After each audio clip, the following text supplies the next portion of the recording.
하나님 말씀 함께 보시겠습니다. 누가복음 14장 25절부터 35절까지 말씀입니다. 신약 누가복음 14장 25절부터 35절까지 말씀 제가 읽어드리겠습니다. 수많은 무리가 함께 갈새 예수께서 돌이키사 이르시되 물은 내게 오는 자가 자기 부모와 처자와 형제와 자매와 더욱이 자기 목숨까지 미워하지 아니하면 능히 내 제자가 되지 못하고 누구든지 자기 십자가를 지고 나를 따르지 않는 자도 능히 내 제자가 되지 못하리라. 너희 중에 누가 망대를 세우고자 할진대 자기의 가진 것이 준공하기까지 족할는지 먼저 앉아 그 비용을 계산하지 아니하겠느냐. 그렇게 아니하여 그 기초만 쌓고 능히 이루지 못하면 보는 자가 다 비웃어 이르되 이 사람이 공사를 시작하고 능히 이루지 못하였다 하리라. 또 어떤 임금이 다른 임금과 싸우러 갈 때에 먼저 앉아 1만 명으로 저 2만 명을 거느리고 오는 자를 대적할 수 있을까 헤아리지 아니하겠느냐. 만일 못할 터이면 그가 아직 멀리 있을 때에 사신을 보내어 화친을 정할지니라. 이와 같이 너희 중에 누구든지 자기의 모든 소유를 버리지 아니하면 능히 내 제자가 되지 못하리라. 소금이 좋은 것이나 소금도 만일 그 맛을 잃으면 무엇으로 짜게 하리요. 땅에도 거름에도 쓸데없어 내어 버리느니라. 들을 귀가 있는 자는 들을지어다 하시니라. 아멘. 공간복음은 크게 세 부분으로 나뉩니다. 갈릴리를 중심으로 한 예수님의 초기 사역, 그리고 예루살렘을 향해 올라가는 길 중에 있었던 사건들과 가르침, 그리고 마지막으로 예루살렘에서의 일주일, 이렇게 세 부분으로 구성되어 있는데 누가복음 14장은 그 가운데 부분인 예루살렘으로 올라가는 그 길에서도 가장 중심에 있는 이야기인데 이 말씀이 오늘을 살아가는 우리의 삶과 신앙에 던지는 의미가 무엇인지에 대해 함께 생각해 보는 시간을 갖도록 하겠습니다. 첫 번째, 우리는 저항의 삶을 살아야 합니다. 예루살렘을 향해 올라가는 길의 가장 중심에서 예수님은 자기 십자가를 지고 나를 따르지 않는 자는 능히 제자가 되지 못하리라고 말씀하셨고, 또 제자가 되려는 자는 망대를 짓고자 하는 사람처럼 먼저 앉아서 비용을 계산해야 한다고 말씀하셨는데, 이는 첫 번째 저항의 삶을 살아야 한다는 뜻입니다. 예수님이 사셨던 시대의 십자가는 패배와 실패의 상징인 동시에 저항의 상징이기도 합니다. 로마 사람들에게 십자가는 반역자들에게 내리는 형벌이었지만 고통받던 식민지 백성들의 입장에서 십자가는 굴하지 않는 저항과 의지의 상징이기도 합니다. 수많은 실패와 좌절에도 불구하고 우리는 역사의 새로운 새벽이, 새로운 하나님의 나라가 이 땅 가운데 반드시 임하리라는 그 소망과 믿음을 포기하지 않고 오늘도 나만의 저항의 길을 가겠다는 의지의 표현이 십자가요. 교회는 그런 점에서 처음부터 그 십자가를 자신들의 상징으로 사용해 왔습니다. 그리고 이는 이 땅의 기득권 세력과의 타협을 통해 안락을 추구하는 삶을 거절하는 것이기도 합니다. 예수님의 이 말씀은 바로 전에 나오는 사건, 즉 바리새인들의 잔치에서 그들과 하셨던 논쟁과 연관되어 있는데, 잔치에 참석한 사람들이 예수님을 향해서 하나님 나라에서 떡을 먹는 자는 복되도다 라고 말하는데, 이는 예수님께 자신들의 그룹 안으로 들어오라는 초청입니다. 우리 문화에서는 잔치가 열리면 동네 사람들은 물론이요, 아무런 상관없는 지나가는 나그네도 들어가서 밥 한 끼 얻어먹는 것이 이상하지 않지만, 서양 문화는 철저하게 초청 명단을 뽑고 또 오겠다고 한 사람들 중에 중요한 순서대로 헤드 테이블부터 자리를 지정하기 때문에 어떤 잔치에 초대받아 어떤 자리에 앉느냐에 따라서 그 사람의 격이 결정됩니다. 그들은 변방의 목수 출신인 예수님을 자신들의 잔치와 나아가 하나님 나라에서 이루어질 잔치에 참여할 자격이 있는 분으로 인정해 준 것이요, 나름대로는 상당히 많이 양보한 겁니다. 자기들은 예루살렘의 아주 중심지에 있는 엘리트 그룹인데 저 변방에 아무것도 없는 목수 출신에게 우리가 당신을 받아들이겠다고 그렇게 이야기했지만, 상당히 양보를 했지만 예수님은 비유를 통해서 그들과의 연합을 거절하십니다. 예수님께서 어떤 사람이 잔치를 베풀었는데 당일날 사람들이 나는 밭을 샀으니 갈 수 없다, 나는 소를 시험하러 가야 해서 갈 수 없다, 나는 장가 들어서 갈 수 없다는 말도 되지 않는 핑계를 대었다라고 이런 비유를 듭니다. 이미 오래전에 초청장을 받고 가겠다고 약속을 해서 음식이며 선물까지 다 준비했는데 당일날 갑자기 초청을 취소하겠다는 것은, 갑자기 가지 않겠다는 것은 잔치 주인과 맞서겠다는 이야기밖에 아닌데, 예수님은 왜 바리새인들을 하나님의 잔치를 망치려는 이들에 비유하고 있을까요? 왜냐하면 그들은 저항 정신을 잃어버린 사람들이기 때문입니다. 성경은 처음부터 세상의 가치를 전복시키는 데 관심을 두고 있습니다. 신앙의 출발점이 되는 출애굽 사건은 천하고 고통받던 백성들에게 하나님께서 찾아오신 이야기인데, 하나님께서 그들을 구원하신 이유는 그들을 기존의 지배계급을 몰아내고 새로운 지배자로 세우기 위한 것이 아니었습니다. 사사기에는 삼갈의 소모는 막대기나 이름 없는 여인이 던진 맷돌에 유명한 용사들이 죽어나가는 이야기들이 많이 나오는데, 이는 칼의 역사에 반해서 농기구가, 생산자가 더 위대하다는 뜻입니다. 세상은 영웅을 찬양하고 싸움 잘하는 사람, 칼의 문화, 영웅의 문화를 찬양하지만 우리가 따라가야 할 대상은 그런 것이 아니라 오히려 전복시켜야 할 대상이라는 뜻이죠. 요담의 우화는 결정적으로 이를 정리해주고 있습니다. 어느 날 나무들이 모여서 왕을 뽑으려고 했는데, 아름답고 사람들에게 많은 유익을 주는 무화과 나무나 포도나무, 감람나무는 모두 왕 되기를 거절하고 오직 아무짝에도 쓸모없는 가시나무만 손들고 자기가 왕을 하겠다라고 나서는데, 이와 같이 사람들 위에 서고 군림하는 이들은 우리가 존경해야 할 자들이 아니라 가시떨기와 같이 비루한 자들이요, 오히려 보이지 않는 곳에서 묵묵히 사람들을 섬기는 이들의 인생이 훨씬 고상한 것임을 주장하고 있습니다. 역사의 이름을 남긴 이들보다 자기 손으로 벌어서 자식들 밥 굶기지 않고 열심히 살아갔던 보통 사람들, 그 평범한 사람들의 삶이 훨씬 가치 있고 의미 있다라는 것을 이야기하고 있죠. 그런 점에서 저항 정신을 잃어버린 바리새인들은 이미 그 나라를 거절한 사람들입니다. 그들은 하나님 말씀에 대해서 많이 알고 있고 또 그 나라를 위해서 일하고 있다고 스스로는 하나님 나라의 역군이라고 자랑하고 싶겠지만, 사실은 그 나라의 잔치를 가로막고 있는 자들입니다. 다가오는 완전한 하나님 나라를 바라보지 않고 이 시대와 타협하여 그들의 일부가 된 순간 이미 그들은 잔치에 참여하기를 거절한 사람들이라는 뜻이죠. 두 번째, 제자의 길은 망대를 세우는 것과 같은데, 이는 시작하기는 쉬우나 완성하기는 어렵다는 뜻입니다. 망대란 탑이나 전망대를 뜻하는데, 이런 건물들이 대개 지대가 높고 경치가 좋은 곳에 세워집니다. 누각이나 정자 같은 게 아주 경치 좋은 곳, 절벽 위나 높은 산 위에 세워져 있지 않습니까? 그런데 그런 곳에 건물을 만드는 것은 품이 많이 듭니다.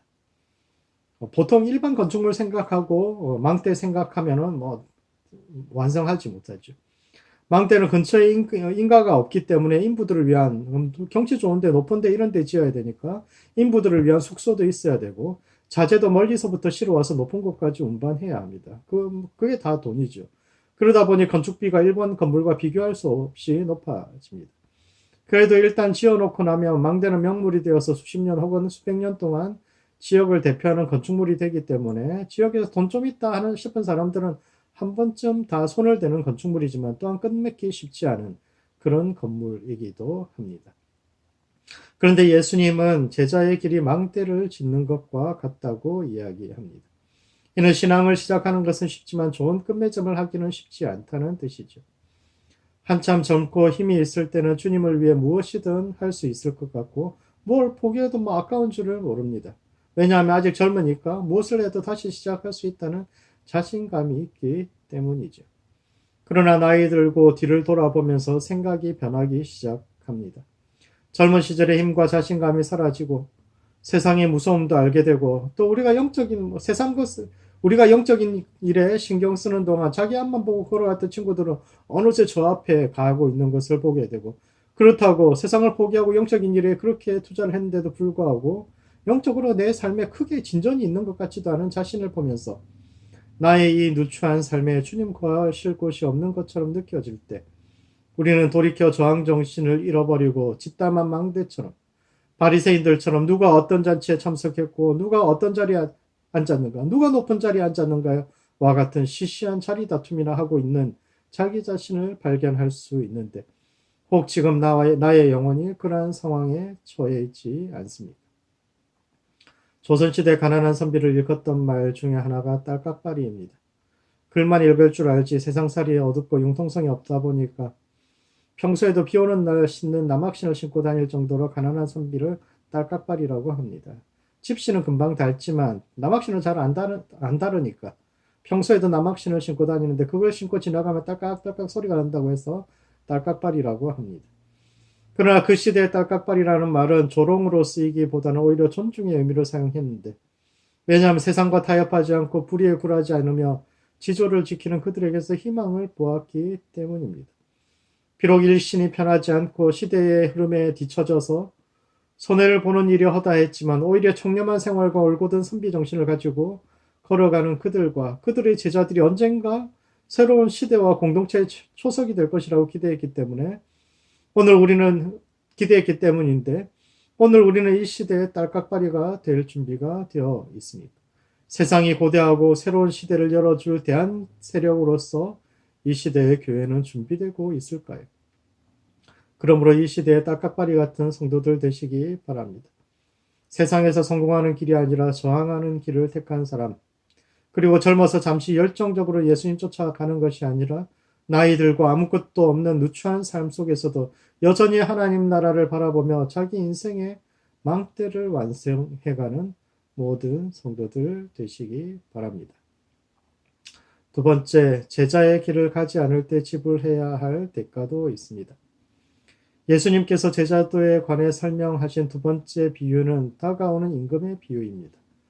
어떤 임금이 다른 임금과 싸우러 갈 때 우리 측 1만의 병사로 다가오는 2만 명을 대적할 수 있을까 헤아려 보고 못할 것 같으면 그가 아직 멀리 있을 때 화해를 청하는 사자를 보내야 한다라는 것인데 이는 첫 번째 망대 비유와 다가오는 임금의 비유는 정반대의 내용을 담고 있습니다.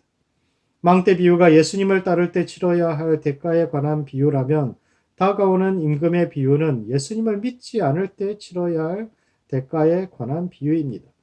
다가오는 임금은 다가오는 시대와 하나님 나라에 대한 상징으로 우리가 이 땅의 가치와 질서에 순응하며 살아가다가 마침내 이 땅의 왕이 피하고 새로운 시대가 온다면 그때 우리는 어떻게 우리의 왕을 맞을 것인가를 고민해야 한다는 뜻입니다. 사람들은 흔히 종교가 천국과 지옥이라는 허망한 상상력으로 가난하고 힘없는 백성들을 위협하여 기존 질서를 유지하는 데 기여하는 민중의 아편이라고 주장하기도 합니다. 그러나 사실은 다가오는 세상에 대해 말함으로 세상이 달라질 것이라는 희망, 그것도 지금 이 시대와는 질적으로 전혀 다른 새로운 나라가 올 것이라는 기대를 줄 뿐만 아니라 새로운 세상을 위해 나아갈 동력까지 신앙이 제공해 주지요. 만약 교회가 새로운 세상에 대한 기대마저 주지 않는다면 이 세상은 어떻게 될까요? 요즘 젊은이들은 인생을 다시 사는 것이 지옥일 것이라고 이야기합니다. 과거에는 지옥하면 뜨거운 유황불에서 들들 볶이는 고통이 가득한 시공간을 뜻했지만 요즘 젊은이들은 흙수저로 태어나 죽으라고 노력했지만 아무것도 바뀌지 않는 현실. 그래서 흙수저로 태어났다 또 흙수저로 죽었는데 다시 흙수저로 태어나는 것이 끝없이 반복되는 것이 지옥일 것이라고 이야기합니다. 지옥은 고통이 가득한 곳이 아니라 내일에 대한 희망이 없는 곳, 미래에 대한 희망 없이 죽지 못해 현실을 살아가는 것이 끝없이 반복되는 곳일 것이라고 상상하는데 이는 희망을 잃은 이 시대의 또 다른 자화상이죠. 교회가 신앙이 저항정신을 잃어버리고 시대에 순응하여 새로운 시대에 대한 비전을 제시하지 못하기 때문에 젊은이들이 희망 없이 사는 것은 아닌지 고민해 보아야 합니다. 이와 같이 예수를 믿을 때 치러야 할 대가도 있지만 믿지 않을 때 치러야 할 대가도 있습니다. 오늘 이 시대는 예수를 부인하면서 어떠한 대가를 치르고 있습니까? 마지막으로 우리는 소금 같은 존재가 되어야 합니다. 이 모든 말씀의 제자도의 모든 결론이 결국은 세상의 소금 같은 존재가 되라는 뜻입니다. 요즘은 소금값이 워낙 소금이 흔해서 이 말씀이 어떤 의미인지 잘 이해하지 못하는데 중국 당나라 시대의 소금 가격이 쌀 가격의 100배였다고 합니다. 소금 1kg을 주면 쌀 100kg를 살 수 있었다는 뜻이죠. 영어에서 월급을 뜻하는 셀러리라는 말의 어원인 라틴어 살라리움은 소금값이라는 뜻인데 군인들에게 소금으로 월급을 준 데에서 유래한 단어입니다. 영어로 sit above the salt라는 말이 있는데 서양 연회에서는 긴 테이블의 가운데 자리가 가장 큰 상석입니다. 왜냐하면 중세까지도 소금이 귀해서 귀족들의 긴 연회 테이블에도 가운데 자리에 거기만 소금통을 하나 두었기 때문에 손을 뻗어서 소금통이 닿는 자리가 상석이고 그곳에서 멀어질수록 별로 귀하지 않은 손님이 되는 겁니다. 그런 점에서 우리는 이 시대에 소금과 같은 존재가 아주 귀한 존재가 되어야 합니다. 소금처럼 맛을 내는 존재, 사람들로 하여금 세상 살맛이 나게 하는 존재. 이 시대에도 저런 사람이 있어서 세상 살맛이 난다는 이야기를 들을 수 있는 사람이 되어야 하는데 어떻게 해야 그런 사람이 될 수 있을까요? 한 가지는 자신의 한계를 넘는 겁니다. 사람들에게 감동을 주는 사람은 대개 한계를 넘은 사람입니다. 인생에는 한계가 있지요. 좋은 부모 만나 사랑받고 자기가 하고 싶은 일 할 수 있도록 충분히 교육받아서 부족함 없이 사는 사람은 드뭅니다. 우리는 각자의 한계를 가지고 또 그 틀을 가지고 살아갈 수밖에 없는데 그 한계와 싸워서 조금이라도 벗어나는 사람들의 삶은 주변에 감동을 줍니다. 2009년 여성으로서 최초의 노벨 경제학상을 수상했던 엘리너 오스트롬이라는 사람이 있는데 여기 UC 버클리 교수였습니다. 그분 같은 경우는 여자가 무슨 대학을 가느냐라는 분위기의 가정에서 자랐습니다. 대학을 가고 LA 살았는데 대학에서 합격하고 장학금까지 다 받았는데 부모님들이 대학 갈 생각하지 말고 여자가 그냥 다른 애들처럼 공장 가서 돈이나 벌어오라는 그 부모 밑에서 억지로 싸워가지고 겨우 대학 졸업하고 석박사 과정도 들어가는데 하도 부모가 반대하고 그러니까 자기가 정말 하고 싶었던 경제학이 아니라 장학금을 많이 준다는 것 때문에 정치학을 선택해서 공부를 했는데 그래도 포기하지 않고 연구를 계속했더니 어쩌다 보니까 노벨 정치학자가 최초로 노벨 경제학상을 받는 여성 학자가 되었습니다. 제가 이 여성의 이야기를 하는 것은 그녀가 성공했기 때문이 아니라 자신에게 주어진 운명에 굴하지 않고 용감히 싸운 사람이기 때문입니다. 너는 안 돼. 너 더 이상 할 수 없어. 그게 너의 한계야. 라고 이야기하는 그것과 맞서 싸워서 자기의 운명과 맞서 싸워서 이겨낸 사람이기 때문이죠. 우리도 이와 같이 자신의 삶의 한계와 맞서 싸워야 합니다. 내게 주어진 한계에 굴복하지 않고 끝까지 최선을 다해서 싸웠다고 스스로 말할 수 있다면 그 사람의 인생은 성공한 것이죠. 두 번째는 약자들과 함께 싸워주는 이들이 시대의 소금이 될 수 있습니다. 1897년 3월 1일 대한 그리스도인 회보라는 초창기 잡지에 보면 힘있는 명문가의 자제가 북쪽 지방에 발령을 받았는데 그 지역에 기독교인들이 많아서 못 가겠으니 남쪽 지방으로 임지로 옮겨달라고 2부에 중앙정부에 이제 요청했다는 내용이 나옵니다. 그러니까 잘 나가던 집안 아들이니까 인사권자가 물어봤죠. 왜 기독교인들이 사는 지역에는 못 가겠냐고 했더니 기독교인들은 대체로 정부의 명령에 다 잘 따르지만 지역의 부패한 관리들이 불법으로 무언가를 하려고 하면 모두가 하나 되어 가지고 저항하기 때문에 관리로서 그런 지역에 간다는 것은 무척 힘든 상황이 벌어지기 때문에 자기는 기독교인 많은 곳에는 도저히 못 가겠다라고 고백했는데 이는 초기 한국 교회가 순응적이기보다는 저항적이었으며 그를 통해서 고통받는 사람들과 함께 싸워주는 그런 과정을 통해서 그 시대의 소금으로서의 역할을 했음을 아주 잘 보여주는 이야기라 할 수 있겠습니다. 그러므로 우리는 예수님을 쫓아가야 합니다. 예수님을 믿어도 믿지 않아도 우리가 치러야 할 대가가 있습니다. 이 시대가 다가오는 시대에 초점을 맞추고 이 시대가 아닌 다가오는 시대에 초점을 맞추고 저항 정신으로 세상에 소금되는 모든 성도들 되시기 바랍니다. 말씀을 정리하겠습니다. 누가복음 14장은 예수님을 쫓아가는 길에 대해서 말하고 있는데 첫 번째, 자기 십자가를 지고 쫓아가야 합니다. 십자가를 진다는 것은 실패와 좌절에도 굴하지 않고 일어나서 저항의 길을 가는 것입니다. 이 세상의 가치가 아닌 저 하늘의 가치를 쫓아 좋은 시작뿐만 아니라 마무리까지도 잘할 수 있는 그런 성도들 되시기 바랍니다. 두 번째, 예수를 믿지 않을 때에도 대가가 필요합니다. 예수님을 믿을 때도 당연히 대가가 필요하지만 믿지 않는 사람들도 그 대가를 치르고 있는데 오늘 우리는 예수를 제대로 믿지 않기 때문에 소망 없이 이 세상을 살아가고 있지 않습니까? 저항 정신을 가지고 하늘을 바라보며 세상에 소금 되는 모든 성도들 되시기 바랍니다. 기도하시겠습니다. 기도하실 때는 먼저 자기 십자가를 지고 예수님을 쫓아가도록 갈 수 있도록 기도합시다. 내게 지금 실패와 좌절감을 주고 있는 그 요인들을 주님께 올려드리고 제 밖에 남지 않은 이곳에서 실패와 좌절의 이 현장에 주님께서 오셔서 내게 새로운 희망을 주시도록 좌절하지 않고 일어나서 한계를 넘어서 주님을 향해 걸어갈 수 있도록 내게 새로운 희망을 주시도록 자기 십자가를 지고 주님을 쫓아갈 수 있도록 같이 스스로를 위해서 기도하시고 두 번째는 세상에 소금되는 교회 될 수 있도록 서로를 위해서 기도합시다. 귀한 사람들, 살맛나게 하는 사람, 세상 살맛나게 하는 사람들이 모인 교회와 성도 될 수 있도록 서로를 위해서 함께 기도하시겠습니다.